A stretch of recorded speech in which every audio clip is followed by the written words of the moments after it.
Assalamu alaikum class 8. This is your biology lecture number 20.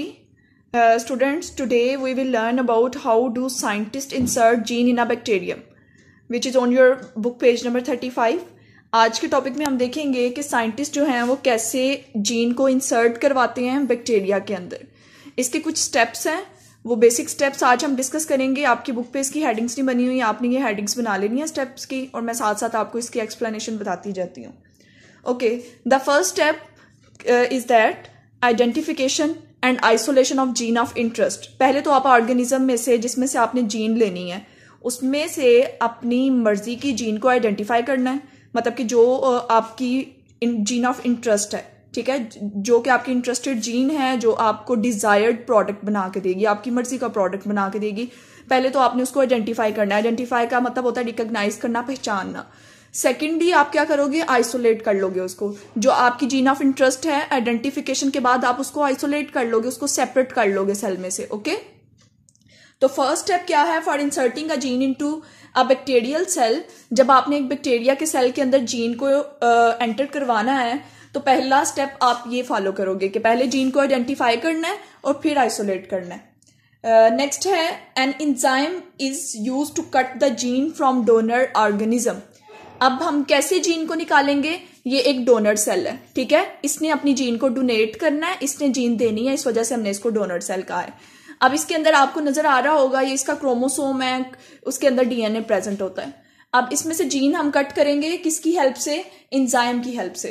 Enzyme की help से हम इसमें से अपनी डिजायर्ड जीन, अपनी जीन ऑफ इंटरेस्ट को कट कर लेंगे, ठीक है। पहले तो हमने डोनर सेल में क्या किया था, आइडेंटिफाई किया था जीन को। सेकेंडली हमने क्या करना था, अब उसको आइसोलेट करना था, अब उसको बाहर निकालना है सेल में से, डोनर सेल में से। तो हम जीन को कट करेंगे from the donor cell with the help of enzyme. Enzyme की हेल्प से हमने इसको निकाल दिया। अब यहाँ पे आपको एक बैक्टीरियम नजर आ रहा होगा, ठीक है। बैक्टीरियम के अंदर यहाँ पे आपको उसका इरेगुलर शेप क्रोमोसोम भी नजर आ रहा होगा, और ये जो है ये इसका प्लाज्मिड है, जो कि हमने लास्ट टाइम डिस्कस किया था कि ये एक्स्ट्रा क्रोमोसोमल कॉपी होती है डीएनए की, ठीक है। इसके अंदर भी इसका हेरिडिटरी मटेरियल प्रेजेंट होता है।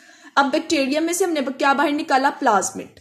प्लाज्मिड आइसोलेटेड फ्रॉम बैक्टीरियम, इसको हमने आइसोलेट कर लिया, बाहर निकाल लिया, and cut at specific point. और इसको भी हमने कट करना है, प्लाज्मिड को जो बाहर निकाला है, और वो भी किससे कट करेंगे, एंजाइम से। जो एंजाइम आपने डोनर सेल में से जीन को कट करने के लिए लिया था, वही एंजाइम हम प्लाज्मिड को कट करने के लिए यूज करेंगे, ठीक है। नेक्स्ट क्या करेंगे हम, द आइसोलेटेड जीन, जो जीन आपने आइसोलेट कर ली है ये वाली, is then attached with the plasmid DNA taken from a bacterium। अब ये जो कट जीन है उसको हमने किसके साथ अटैच करना है, प्लाज्मिड के साथ, जो कहां से आया था, बैक्टीरियम में से। ओके, ये अब आपको नजर आ रहा होगा, ये प्लाज्मिड है जो कट फॉर्म में था, ठीक है। इसके साथ हमने अपनी जीन ऑफ इंटरेस्ट को अटैच करवा लिया। ये आपको रेड कलर से मैंने शो करवाई है डोनर जीन, जो कि डोनर सेल से आई थी, अटैच विद द प्लाज्मिड। अब उसको हमने प्लाज्मिड के साथ जोड़ दिया, ठीक है। द सेम एंजाइम हमने यूज किया था प्लाज्मिड को कट करने के लिए, और वही एंजाइम हमने जीन को कट करने के लिए यूज किया था। Okay, now the attached gene of desired protein and the plasmid DNA are collectively called the recombinant DNA.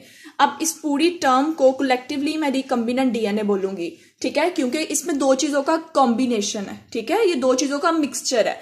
अब इसको रिकम्बिनेंट डीएनए क्यों बोल रहे हैं हम, क्योंकि इसके साथ जीन ऑफ इंटरेस्ट अटैच है, और इसके अलावा जो प्लाज्मिड हमने बैक्टीरियम में से निकाला था वो अटैच है। तो इन दोनों के कॉम्बिनेशन को क्या बोलेंगे, रिकम्बिनेंट डीएनए। ओके, क्योंकि इसमें इसका भी कॉम्बिनेशन है और इसका भी कॉम्बिनेशन है। नेक्स्ट स्टेप इज दैट, अब हम सेकेंड स्टेप की तरफ आ जाते हैं, ठीक है।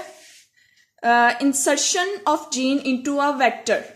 अब ये सेकेंड स्टेप मैंने जो आपको यहाँ पे बताया, हमने जीन को इंसर्ट कर दिया वेक्टर के साथ। Plasmid as a vector act कर रहा है, ठीक है। वेक्टर उसको कहते हैं जो एज अ कैरियर एक्ट करेगा, जो कि हम बैक्टीरिया की बॉडी में इसको एंटर करवाना है हमने, इसलिए हम इसको वेक्टर कह रहे हैं।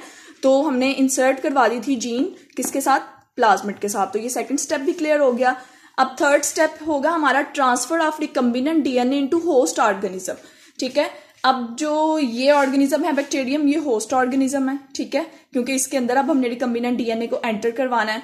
तो थर्ड स्टेप क्या होगा, अब हम ट्रांसफर करवा रहे हैं रिकम्बिनेंट डीएनए को होस्ट ऑर्गेनिज्म के अंदर, और ये भी एक बैक्टीरियम है, ठीक है।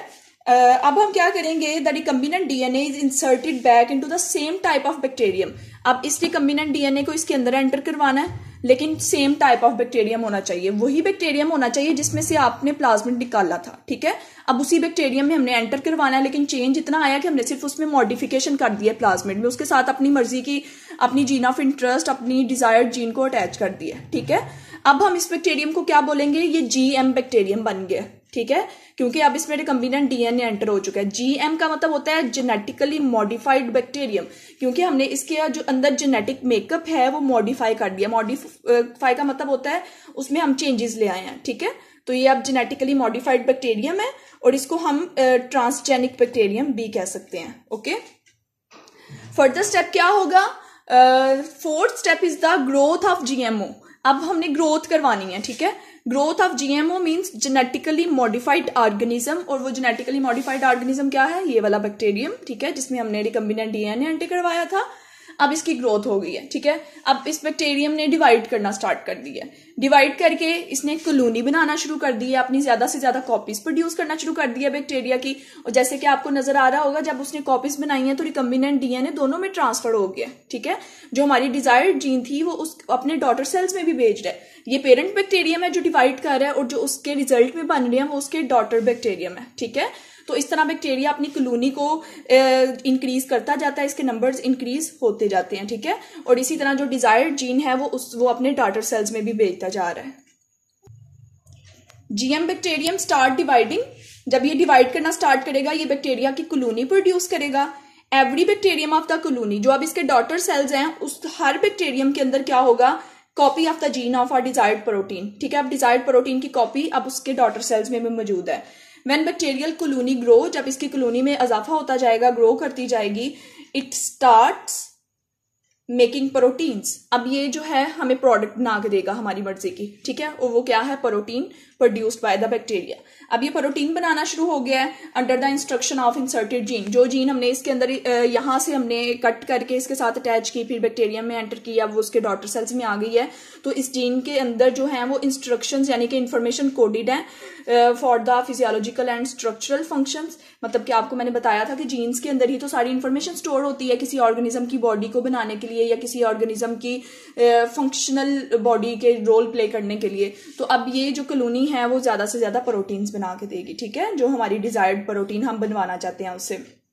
अब ये जो है ये हमने जेनेटिक इंजीनियरिंग की एक टेक्निक ही देखी है कि हम कैसे जो है वो बैक्टीरिया को आइडेंटिफाई करते हैं, फिर आइसोलेट करते हैं, फिर अटैच करते हैं, फिर उसको ग्रो करवाते हैं बैक्टीरिया के अंदर, फिर वो मल्टीप्लाई करके लास्ट स्टेप जो था एक्सप्रेशन ऑफ जीन, उसमें हमें ज्यादा से ज्यादा प्रोटीन्स बना के देगा, ठीक है। लास्ट स्टेप में हमें हमारे पास अपनी डिजायर्ड प्रोटीन मिल जाएगी।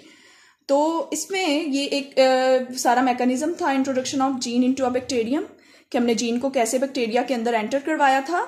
अब जेनेटिक इंजीनियरिंग में हम वेरियस यूजफुल प्रोटीन्स बनाते हैं। जीन्स अपनी मर्जी की जो है वो अपनी उसको अटैच करवाते हैं और अपनी डिजायर्ड प्रोटीन बनवा लेते हैं।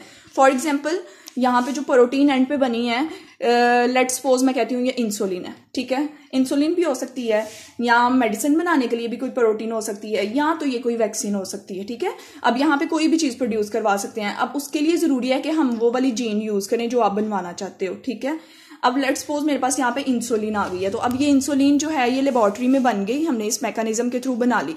इंसुलिन किसको चाहिए होती है, ये वो डायबिटीज के पेशेंट को चाहिए होती है, ठीक है। उनकी बॉडी में ग्लूकोज का लेवल ज्यादा होता है, और ये हम पीछे पढ़ चुके हैं एक्सप्लेन करके, ठीक है। उसमें हमने बात की थी कि डायबिटीज के पेशेंट में ग्लूकोज का लेवल ज्यादा होता है और इंसुलिन का कम होता है। तो अब वो इंसुलिन उन पेशेंट्स को चाहिए, तो वो कहाँ से आएगी, तो वो बायोटेक्नोलॉजी प्रोवाइड कर रही है और इस मैकेनिज्म के थ्रू प्रोवाइड कर रही है कि आप इस तरह से बैक्टीरिया के अंदर अपनी मर्जी की जीन एंटर करवा के उसकी कॉपीज प्रोड्यूस करवा सकते हो और अपनी मर्जी का प्रोडक्ट गेन कर सकते हैं, ठीक है। अब वो प्रोडक्ट इंसुलिन भी हो सकता है, वो मेडिसिन बनाने के लिए डिफरेंट प्रोटीन्स हो सकती हैं, और इसके अलावा जो हैं वो वैक्सीन्स भी हो सकती हैं, ठीक है। वैक्सीनेशन जैसे करवाई जाती है। तो इस तरह से हम अपने बैक्टीरिया में इन जीन्स को इंसर्ट करवाते हैं और अपनी डिजायर्ड प्रोटीन को ऑब्टेन कर लेते हैं। Okay, got it. Now students, not your diary.